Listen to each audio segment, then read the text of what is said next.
warahmatullahi wabarakatuh. Jumpa lagi dengan Ibu dalam mata pelajaran yang sama, tentunya dengan materi yang berbeda. Tapi sebelumnya kita berdoa terlebih dahulu kepada Allah Subhanahu wa taala agar Allah memberikan kemudahan, kelancaran dan juga ilmu yang bermanfaat untuk kita semua. Berdoa dimulai. Selesai. Hai anak-anak, apa kabarnya hari ini? Alhamdulillah jika sehat. Nah, jangan lupa ya untuk selalu menjaga kebersihan, untuk selalu mencuci tangan setelah beraktivitas. Kemudian jangan lupa untuk selalu menggunakan masker ketika kita ingin keluar. Oh iya, jangan lupa juga untuk menjaga lingkungan agar tetap bersih. Nah anak-anak, hari ini pembahasannya yaitu tentang gerak pada benda.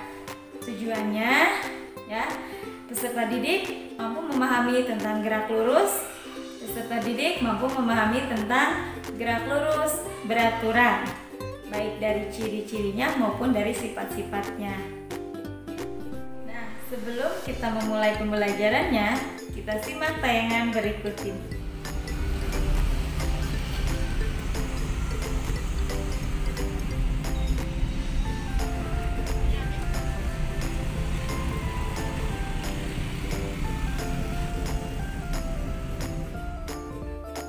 Oke anak-anak, nah, tadi tayangan-tayangan yang terjadi dalam kehidupan sehari-hari. Nah tentunya ada kaitannya dengan materi yang akan kita bahas sekarang. Yuk kita pahami dan perhatikan. Sebuah benda dikatakan bergerak apabila adanya perubahan posisi terhadap titik acuan. Contohnya yaitu seorang anak pergi dari rumah ke sekolah yang berjarak 4 meter. Kemudian dari sekolah pergi ke masjid yang berjarak 2 meter. Nah, di sini rumah sebagai titik acuan, sedangkan sekolah dan masjid sebagai perubahan posisinya. Selanjutnya kita akan membahas jarak dan perpindahan. Jarak adalah lintasan total, tidak melihat arah, sedangkan perpindahan adalah perubahan posisi benda yang memperhatikan arahnya. Contohnya, seorang anak pergi dari rumah ke sekolah yang panjang lintasannya 4 meter. Kemudian dari sekolah pergi ke masjid yang panjang lintasannya 2 meter. Sekarang kita hitung jarak dan perpindahannya. Jarak merupakan lintasan total yang tidak memperhatikan arah. Lintasan yang dilewati anak yaitu dari rumah ke sekolah kemudian ke masjid.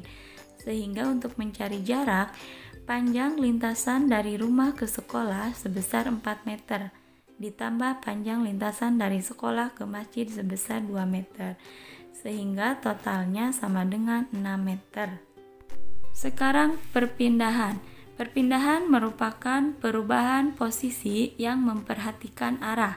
Kita asumsikan dulu ketika arahnya ke kanan maka nilainya positif dan arah yang ke kiri nilainya negatif. Panjang lintasan dari rumah ke sekolah yaitu 4 meter karena arahnya ke kanan sehingga nilainya positif 4 meter. Sedangkan dari sekolah ke masjid panjang lintasannya 2 meter karena arahnya ke kiri sehingga nilainya negatif 2 meter. Besar perpindahannya yaitu 4 meter dikurangi 2 meter sama dengan 2 meter. Oke, selanjutnya yaitu kecepatan dan kelajuan. Kecepatan merupakan perpindahan terhadap waktu yang memiliki arah dan satuannya meter per sekon.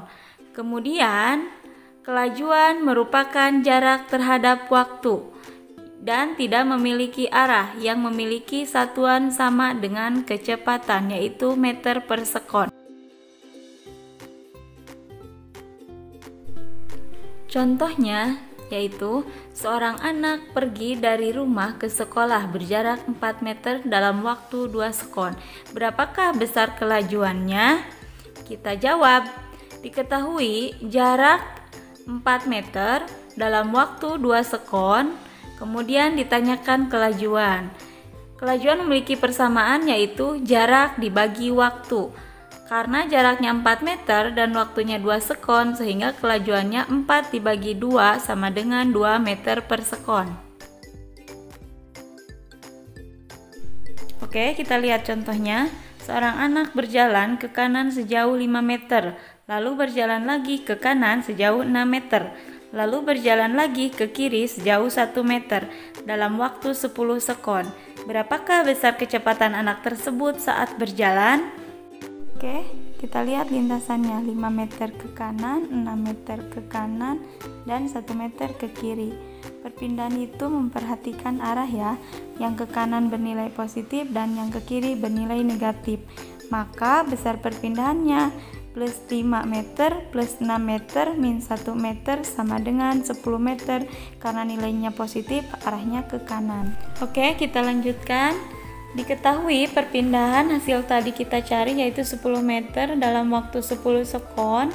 Ditanyakan kecepatan. Kecepatan memiliki persamaan yaitu perpindahan dibagi waktu. Perpindahan nilainya 10 meter dan waktu 10 sekon, sehingga 10 meter dibagi 10 sekon hasilnya 1 meter per sekon. Tadi kita membahas tentang gerak, sekarang gerak lurus. Gerak lurus merupakan gerak yang memiliki lintasan lurus. Nah, gerak lurus ini ada dua. Yang pertama ada gerak lurus beraturan dan ada gerak lurus berubah beraturan. Sekarang kita lanjutkan tentang gerak lurus beraturan atau GLB. Syarat terjadinya GLB yang pertama, kecepatannya tetap atau konstan, sehingga mengakibatkan nilai percepatan atau A-nya sama dengan 0. Persamaan yang digunakan di GLB yaitu kecepatan sama dengan perpindahan dibagi waktu. Nah, jika kita melihat di sini dengan menggunakan ticker timer ataupun oli ataupun oil ya, titik-titik, jarak titik-titik antara yang satu dengan yang lainnya sama. Nah, itu artinya dia kecepatannya konstan. Oke, kita perhatikan grafik P terhadap T pada GLB. P di sini sebagai kecepatan dan T sebagai waktu. Pada garis orange itu merupakan titik kecepatan. Kecepatannya dia konstan. Kemudian, grafik jarak terhadap waktu. E sebagai jarak dan T sebagai waktu. Nah, kemudian grafik A terhadap T di mana A itu sebagai percepatan dan T itu sebagai waktu. A-nya 0. Contoh GLB dalam kehidupan sehari-hari. Kita simak tayangan berikut ini. Pada speedometer mobil, jarum tidak bergerak, artinya kecepatan tetap. Kemudian, contohnya kereta api. Alhamdulillahirrabbilalamin, materi hari ini telah selesai. Semoga apa yang Ibu sampaikan barusan dapat dipahami dan dimengerti dengan baik. Mungkin jika ada kesalahan itu datangnya dari Ibu dan kebenaran hanya milik Allah Subhanahu wa taala.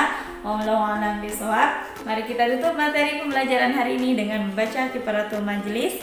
Bismillahirrahmanirrahim. Subhanakallahumma wa bihamdika asyhadu an la ilaha illa anta astaghfiruka wa atubu ilaik. Sampai jumpa di lain waktu. Terima kasih. Assalamualaikum warahmatullahi wabarakatuh.